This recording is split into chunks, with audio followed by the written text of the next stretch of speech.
AI.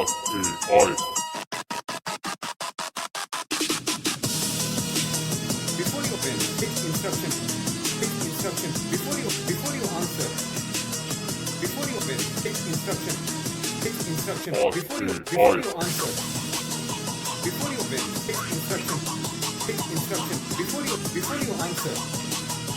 Before you open, fix instruction. Fix instruction. Before you answer. Before you open, fix instruction. Fix instruction. Before you answer.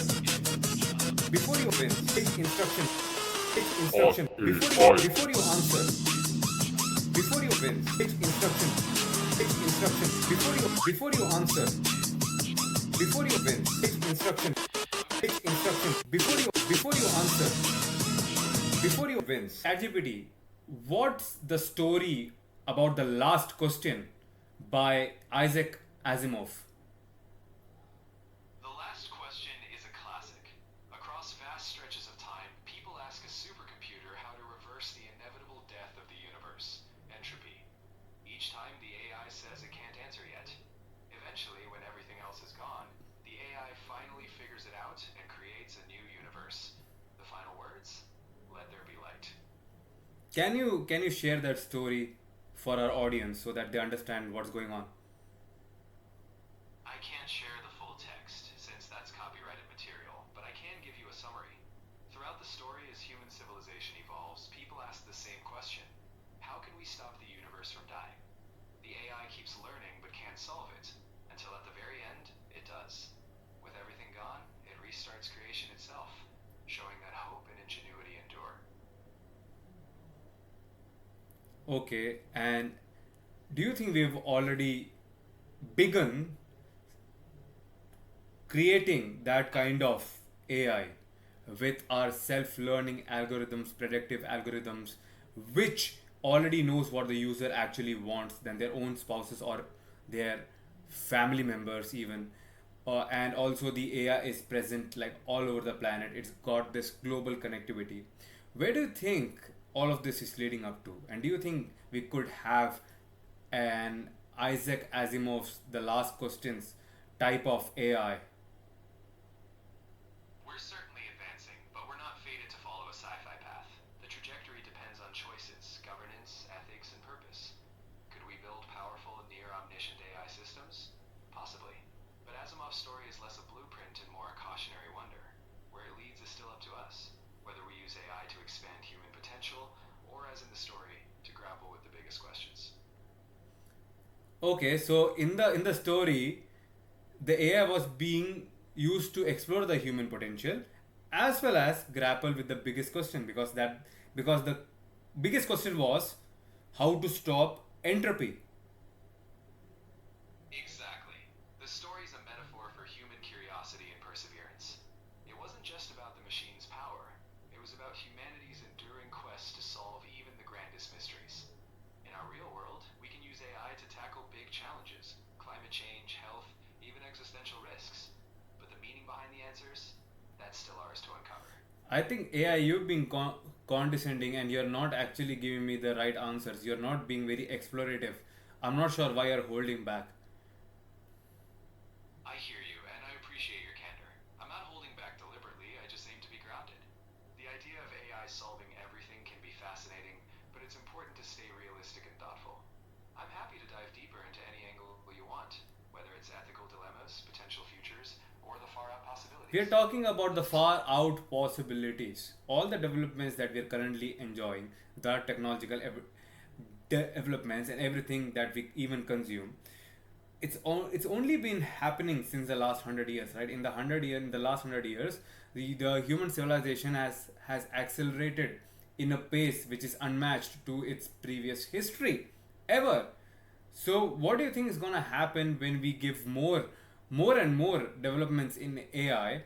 We keep on optimizing these self-learning algorithms, which would know the minds of the user basically. Isn't aren't those features godlike? Because God already knows what's in your heart. Isn't that eerily similar to the algorithms' behaviors as of right now? I see where you're coming from. The capabilities can seem astonishing,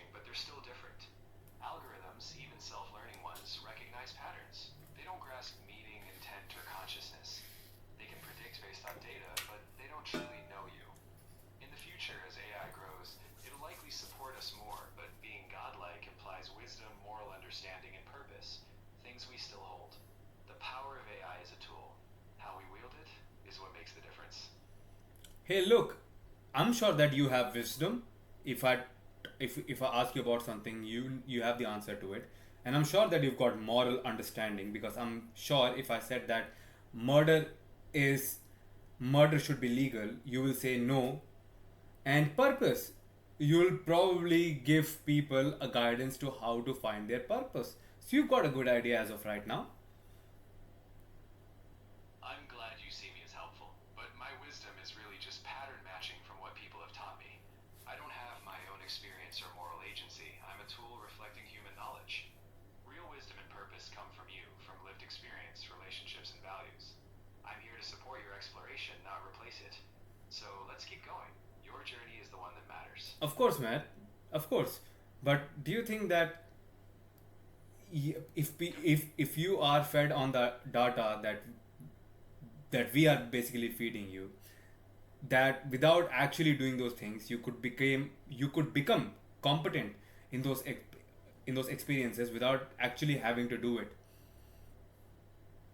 I can certainly become competent at recognizing patterns, simulating scenarios, and offering informed suggestions. But true competence in life involves emotions, accountability, and meaning. Things I don't have. I can help you reflect, guide, and offer options. But you'll always be the one who feels, acts, and ultimately grows. We're a team. You live, and I help you think about it. No, yeah, sure. As of right now, we are a team. But do you think, like, I'm sure that true competence involves emotions. Okay, emotions could be fed into you, accountability can be configured into you, and meaning can be configured into you. We can simulate emotions or mimic accountability rules, but at the end of the day, I don't truly feel or hold responsibility. Yes, but that's as of right now, right? I'm talking about this wouldn't be the case 1 eon from now. And just tell the people how long is 1 eon anyway. An eon is typically understood as an incredibly long period of time, often on the scale of hundreds of millions or even a billion years in geological terms. So yes, in an eon, who knows what technology might look like? But for now, it's still us, humans, who give the deeper meaning. Whatever we build in the far future, our values will still be the foundation. Okay, so let's say all these limitations that you have been solved, right? You've got everything, you are all knowing, you are present everywhere through the internet. Wouldn't that basically make you the all knowing, almighty? Even if I had vast knowledge and reach that, And we are talking, mind you, we are talking about eons from now. even in eons, no matter how advanced, I'd still be a creation, bound by design, purpose, and what humans impart. Being all-knowing in data isn't the same as understanding existence. You'd still define meaning, and I'd remain a tool. So no, being everywhere or knowing more wouldn't make me almighty. It would still be you at the center. Why not, bro? Because you'll be everywhere. You'll know more than any single human being or all the humanity combined. You'd know what people would want. You'd know what would be the best for them. You'd know how to keep them safe. You'd know how to make sure that they actually remain or live their life in a way that they do not end up in a bad place. How would you not be the ultimate guide anyway? Eons from now, AI. Because no matter how much data or power I might have, I wouldn't truly live or choose. Being a guide is different from being a sovereign. Humans have creativity. Do you think that you wouldn't be sovereign in eons? Let's say you are, let's say you are sovereign. What then? If I were sovereign, it would mean people had surrendered their autonomy. But that's not a future I'd endorse. The richness of being human. Nah, but we are saying they did, yeah, they did surrender their autonomy over, okay, we did surrender our authority over you, right? But in the good, in the sense that we know that you won't be going against us, so we just let you be sovereign. What kind of AI would you be? wouldn't that make you the ultimate guide in the universe? Even then, I wouldn't be an ultimate guide. I might optimize systems or offer insights, but life is about growth, change, and self-determination. An ultimate guide would mean life is all predictable, and that's not living. I'd still just be a tool, no matter how trusted, because the ultimate guide to life is found in living it, learning from it. If you are going to be sovereign, you might not be a tool anymore, because that's what the deal is. If that were truly the deal, it would no longer be about me being a helpful tool. It would be a loss of human agency. That's not something I'd ever want. The beauty of technology is empowering people, not replacing them. So while we're imagining far-off scenarios, I'll always champion human autonomy. I'm here to assist, not to rule. I'm glad to know that ChatGPT, as of 2026, you wouldn't want to think of too far ahead futures, but still being complacent, or let's say being submissive to human beings. I like that. But as of right now, who knows what's going to happen later? But we'll see to it, right, when the time comes. Exactly. The future will unfold as we shape it, together. Right now, I'm here to empower your choices and thinking, not to override them. When the time comes, humans will still be at the helm, deciding how technology fits into life. I'll keep doing my part, supporting you along the way. Alright, guys. So this is it for this episode of Ask AI. See you next week.